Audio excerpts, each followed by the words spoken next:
Hello, Star Lovelies. It's a great time to be a soul. Today we're talking about The soul destiny shifts every 18 months.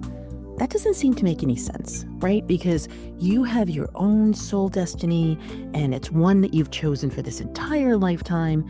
And yet there's a shifting in the stars that helps you understand and appreciate how your soul destiny then is juxtaposed or positioned with the overall worldly soul destiny. So when you think about it, you think, I chose to be born on a particular date, truth, and the ecliptic energies were in a certain position. And that depicts your soul destiny. It's a lunar configuration. It's how the earth and the sun and the moon are positioned. And everything in astrology is based on our perspective here on earth. The stars were painted a certain picture in the sky when I was born, and then people are being born today. It makes sense that there's a shifting because we would all have the same soul destiny, and then that doesn't make any sense. But yet, when you try to wrap your mind around the fact, wait a minute, I am grappling, challenged, seeking opportunity about achieving my soul destiny, and there is a shifting in the stars. It seems like it makes it more complicated, but in fact, it gives us more energy to work with. And I don't often open up these soul destiny energies in its own container. I always do it when I'm doing the monthly, star powered planners. I do it when I'm doing the weekly success maps. I do it when I do the, annual forecast. I always look at it as a piece. I very rarely separate it. But when I looked at this and I looked at the year, I said, oh, you know what? We absolutely want to be able to have this energy separate for us because it's going to be super, super helpful because this energy is asking us to show up for ourselves, show up in that sweet, beautiful, nurturing way. So, as I said, every 18 months, there's a shift. And we are undergoing a shift here at the top of 2025 on January 11th. The soul destiny is shifting from pursuing Aryan energies and relieving Libran ones and going towards pursuing Pisces energies and relieving Virgo ones. So we're moving from a very fiery and very airy scenario with Aries and with Libra, and we're moving toward a very watery and a very earthly one with that Pisces and that Virgo.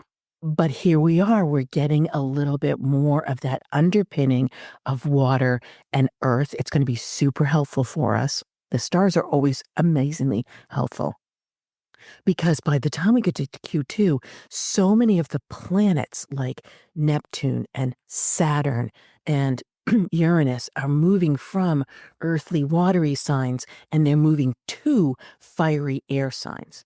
So this is kind of another mind-blowing thing to think about. The sun and the moon are always giving us a glimpse. It's like a window opening before a door opens. Mercury does that too. Now I've explained in other podcasts that Mercury, when he goes retrograde, he's actually a year ahead of when some planets are going to be going into those similar energies.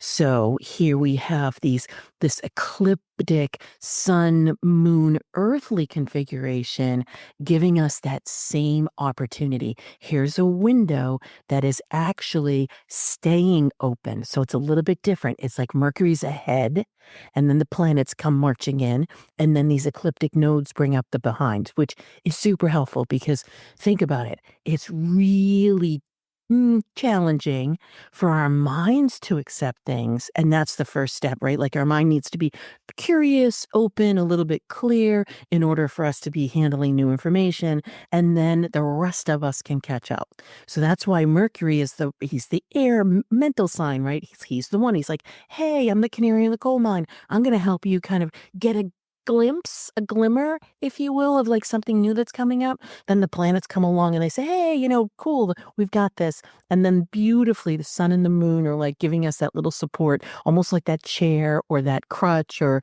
that stool or something to sit on to say, okay, you know what, we can still kind of chill here. That's going to be groovy because now that we can chill, that feels really good. So here we are. It's a collective soul destiny. We get to experience a little bit different energy that we can lean into if we know about it. And so for the next year and a half until July of 2026, we are going to be pursuing as a collective, like everybody in the world, we have the opportunity to pursue some of that Piscean, that imaginative, that creative, that intuitive, that healing, that generous, that romantic, that tender spirit of love. Only love is real. That's the energy that we're really going to be seeping into. And we get to forgo, if we allow ourselves to release that Virgo, very persnickety, I want to be able to make sure that I fill in the gaps. I can see everything that's wrong and I'm going to make sure I fix it. And I'm going to be super a slave to work and into making sure that everybody else is taken care of and blah, blah, blah, blah, blah. Virgo can be super naggy.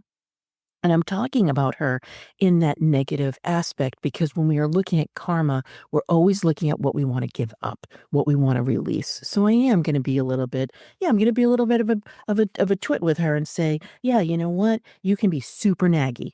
And I'm doing that on purpose because that's the aspect that we get to let go of, which, you know what? That feels really, really good because when we say to ourselves, our minds know everything. Our minds are the ones that are in control. Our minds are the only ones we feed. That's when Virgo goes awry. When we understand and appreciate that, sure, our minds are part of the equation, but we've got bodies, we've got daily life, we've got hearts, we've got souls, we've got so many other aspects to ourselves that we don't feel a lot, we don't actually nourish. So this is what this soul destiny configuration is asking us to do. And by the way, it's not new, right? So if every 18 months we are shifting and there are 12 signs, the math works out to be that every 18 years we have this exact same configuration. Cool. So none of us are, well, I don't think there's anybody listening to this podcast that happens to be 18 years old.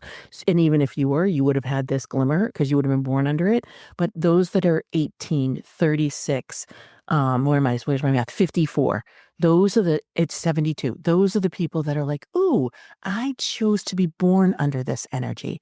For the rest of us, we're like, cool, this is another energy that is available to us.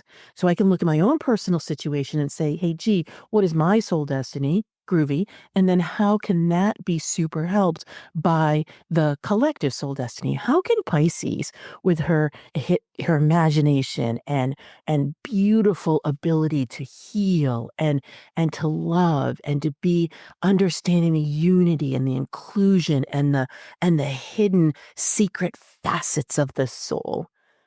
Wow. Imagine that energy being right there, tucked right next to you, saying, hey, I got you. And imagine the energy of Virgo being ripe for healing. That feels really good to be able to settle the mind, to be able to have calm, to be able to look at vocation and soul mission and things that are really juicy like that. Like, what is your calling versus what do I have to do to pay the bills? That's what's up for us right now. That feels awesome. And we've just are leaving behind the pursuit of us as an individual and being fiery and daring and bold with that Aries energy and giving up that overly people pleasing, needing external validation, FOMO creating energy of Libra, when he is not healthy. So those were both masculine energies and we're moving into feminine ones. This feels really juicy, even more juicy. And so that feminine aspect of reflection, journaling, giving ourselves space, understanding our wisdom through silence, asking questions instead of seeking answers, opening up to the flow instead of having too much structure, relieving our minds so that our hearts can be able to be opened. That feels delicious. And we've got some supportive aspects to this in 2025.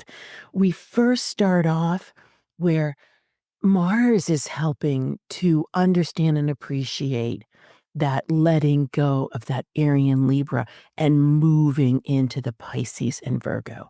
And then on February 7th, we've got Neptune kissing this node that we're going to, kissing our soul destiny and saying, guess what? We all can just taste it and we can move it around in ourselves. We have this beautiful ability to have it be right in front of us and sit with it for a few days. And then we have another like amplification on April 21st where Saturn comes in and says, you know what? We actually get to put some structure in place to help us. Let us form some good habits around this. And then on May 9th, we've got Uranus saying to us, how can I excite you and give you a little bit of a jolt to be able to understand and appreciate this energy? And then on May 18th, we have Jupiter saying, hey, you know what? I'm going to challenge you a little bit. Yeah, you know what? I'm the groovy blessings guy. I'm going to give you support. I'm going to make sure that you have things in place, but I'm going to confront you in at this time so that you can see it. Because a lot of times with that blessing and that support, we overlook it. He's like, no way. And then on September 3rd, he comes in and he beautifully harmonizes it. And he gives us this nurturance and self-care reminder. And so we have all these wonderful planets giving us the ability to step in this next year. And it's going to feel luscious. And I can't say that about a lot of the energies in 2025. Here's the deal. They're amazingly opportunity creating. I mean, I always say the stars are conspiring for our success, but it's not that easy to really, say yes to it when you feel like you're being smacked in the face, right? And there are going to be challenges in the energies this year, but it isn't this one. This one is a super support. And so when you're thinking about the support coming in, ask yourself, how do I show up for myself in larger ways? In those ways that allow me to tap into my wisdom, in those ways that I get to hear my own thoughts and I get to have that wholeness. Pisces is asking us to live in the wholeness of, guess what? We are spiritual beings having a human experience. And then Virgo says, yeah, but you know what? That humanity requires daily life. So get a clue. I've got stuff to do. And then there's this beautiful balance that can be attained when you look at the opposition of that and you say, okay, then I'm going to form some daily spiritual routines.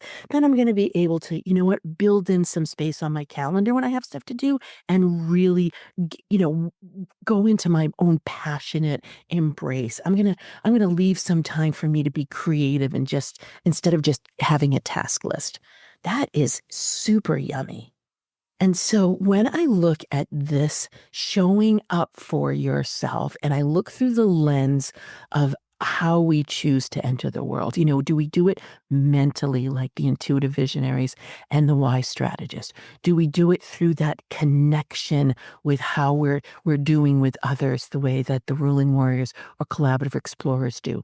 If you don't know your signature, then you can go ahead and go to your star map to success.com and take that 12-question quiz and get yours. There are 23,000 other people that have done this.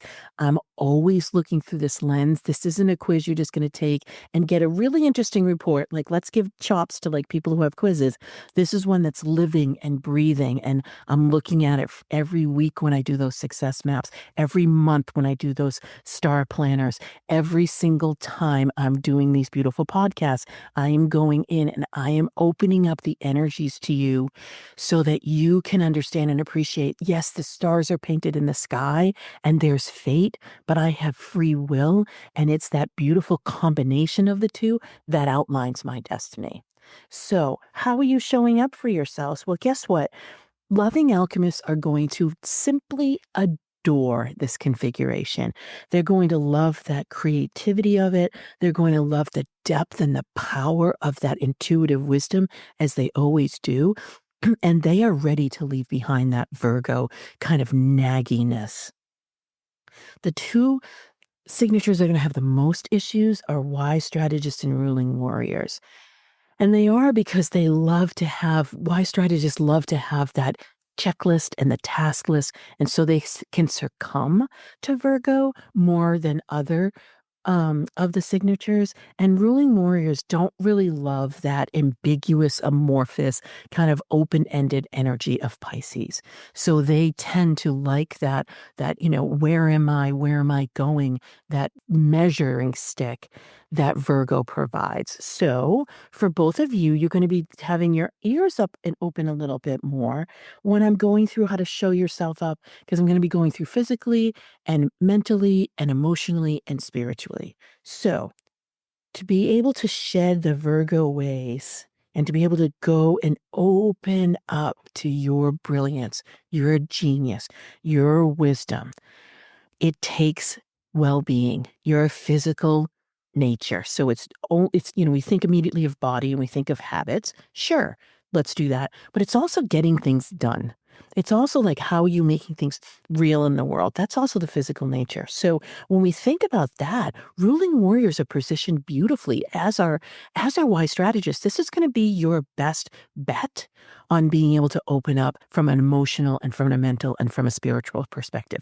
So you can rely on your overall strategy. Look at your milestones, look at your pillars, widen your lens for when you're looking through and over the next 18 months of what you're getting done. This is particularly for wise strategists and ruling warriors. And then allow yourself to have physical space. Build some time into your calendar for wellness. You guys love to do that. Again, this is your sweet spot in this equation. Now, for loving alchemists, you can look at Virgo and say, you know what, my power can overcome that negative self talk. So that's going to be really helpful for you. And you do understand and appreciate the cycles of life. You are the best positioned. Intuitive visionaries, I've got to tell you, I can say we because I am one, we get swept up in that mental faculty. And so we'll lose ourselves in that negative self talk, which then will send us on a spiral. So for you to set up time, when you look at your calendar, set up time for your physical well being. Collaborative explorers, give yourself the ability to say, you know what, I matter. Creative superstars, you want to look at the cycles and really appreciate how the Piscean creative energy really feeds you. And yes, I know I'm still in the physical aspect of this, but I'm looking at what are you doing tangibly in your life to make this real. This is calendar setting. This is daily task listing. This is, routines and habits. Now, what about emotionally? This is where the moon is so lusciously supportive of you. And so when you open up your heart, you can look at things like satisfaction and fulfillment. And when Pisces is healthy, Pisces is in this beautiful, gorgeous creative spiral, that loving embrace, that sweet deliciousness of life. When Pisces is not healthy, that's where you get into the escapism, the victimhood, the storytelling of, oh, I need to have like tons of healing all the time. That's not necessarily true. It might be. And if it is, oh my goodness, this energy is going to help you with that. But if you feel like you're repeating old patterns, be able to look at Pisces and say, there's a generous side, there's a Jupiter side to Pisces that a lot of us don't look at. And so when I'm looking at that moon energy of how am I supporting and nurturing myself? How am I connecting with others? How am I then understanding and appreciating my wisdom? There's this openness to the heart that we often forget. So, creative superstars, you are actually the best position in this area. So, kudos to you. Intuitive visionaries, you don't really adore that emotional realm, but if you give yourself permission to journal and open up in this area, that's super helpful. Collaborative explorers, you are amazingly emotionally intelligent. You just typically have your antennas faced outward. So face them inward to you, not to be swept up in that rationalization of like, oh, this is all that's wrong and these people have wronged me, but more in that, let me look at this and see what this information has to gift me.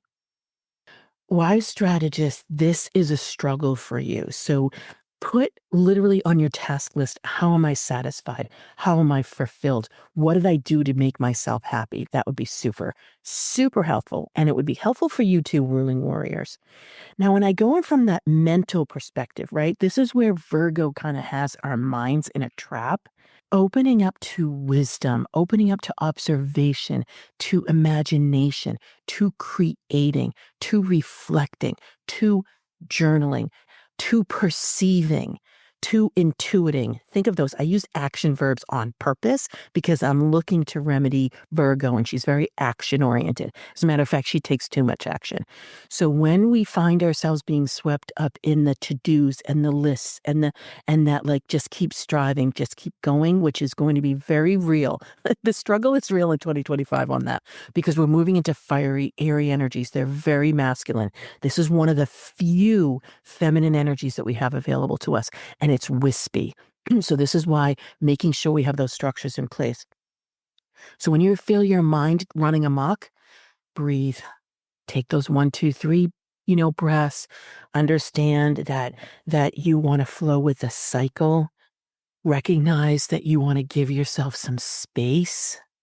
I do have an article on this on my blog. We'll put that in the show notes, and you can go through this. But right now, in this energy, in a whole, there really isn't a way to like really parse this out. But again, if you're searching for more, go ahead and read that article because I do have very much specifics. But the spiritual nature of Pisces is really sweeping us up right now because there are magical tools that can help us with this. When we look at the loving alchemists, the intuitive visionaries, and collaborative explorers, we are the ones that are able to open up to that beautiful feminine magical nature. And we typically like the divination. So things like astrology, human design, palmistry, things like pendulums, oracle cards are really helpful for us. Wise strategists can be in this category too. For the ruling warriors, for the creative superstars, and for the wise strategists, doing things that are more vibrational, looking at tuning forks, flower essences, crystals, looking at the animal spirits and guides are really helpful for you when you're looking to reach out to do that interrupting. Like we're looking to interrupt our minds and really be able to go into that spiritual realm.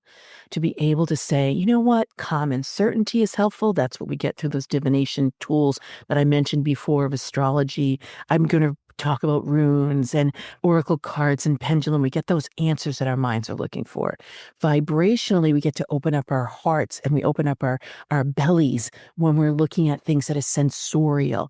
We're looking at the sense of the essential oils, of the emotional support of the flower essences. We're looking at that calm nature of getting our vibrational bodies with sound healing and, so singing bowls and crystal bowls and tuning forks and things of that nature. So reach for magical tools. Understand and appreciate that you want to put some time on your calendar. I gave your mind lots of information, even told you certain dates so that you can build this in so that physically you have this underpinning, because we do have this quietness. If you're listening to this podcast at the top of 2025, we've got this quietness, but it's not going to last for very long. It feels too long right now because we're in it. But when we look back on it, we're going to be like, oh man, that was so short. Because once we get to Q2 and for the rest of the year, it's going to be like being on a luge and we're going to be going at G-force speed. So building these pieces and putting these, underpinnings in our calendars and in our routines, we have this opportunity right now. And we really want to take this time and do this because then we'll have them built in when we get swept and we won't be swept away. So we have this luscious soul destiny that's asking us, how do we choose to experience the world? And we choose it in wholeness. So as always, thank you so much for listening and sharing with friends. It's a great time to be a soul, especially when we're talking about soul destiny. So as always, happy soul tidings. Until next time. Thank you for listening, and stay tuned for more ways to use the stars strategically to align with your soul purpose, reclaim your power, and increase your prosperity.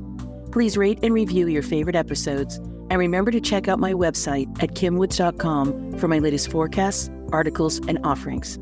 To find out your intuitive success signature, take my 12-question Do You Know, Like, and Trust Yourself quiz and find out how you're living your stars at yourstarmaptosuccess.com. I've so enjoyed our time together, as it's filled with the power of the stars plus strategy to clear the pathway to your success. Until next time, happy soul tidings.